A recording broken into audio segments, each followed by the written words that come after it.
Nagisa sa pagdinig ng Senado ukol sa mga umano'y anomalya sa flood control projects ang kontrobersyal na kontraktor na si Cesara Diskaya.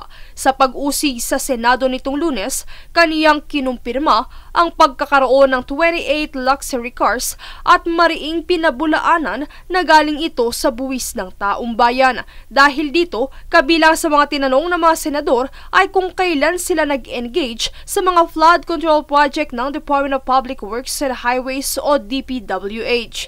Sagot naman ni Diskaya na simula pa noong 2016 habang nasa 400 naman anya ang naging proyekto nila sa DPWH noong 2022 hanggang 2025. Kinuwestiyon din ni Senate President Pro Tempore Jinggoy Estrada ang interes ng pamilya Diskaya sa luxury cars at kung saan nila ito gagamitin.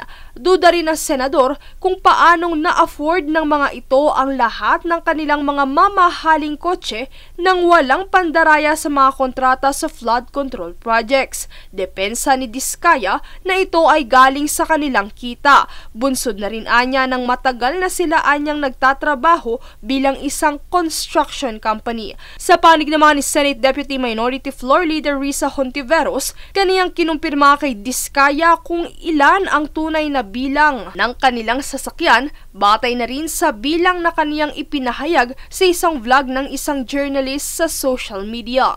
Pag chinek po ngayon, andun pa rin po tulad nung sinabi niyo sa mga interviewers? Yes po.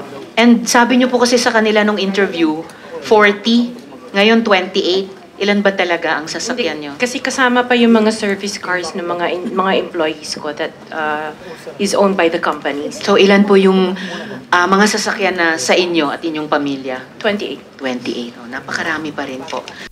Samantala nitong umaga ng Martes, tanging 2 lamang sa 12 luxury vehicles na nakalista ang nakita ng Bureau of Customs sa tahanan ng mag-asawang Diskaya sa Pasig matapos ang naging search warrant nito. Ito ay ang isang Toyota Land Cruiser at isang Maserati.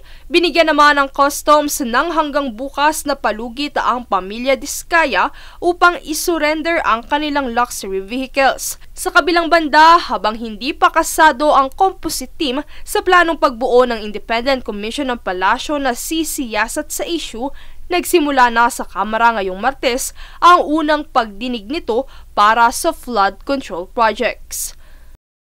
Princess Castro nag-uulat para sa Golden Nation Network.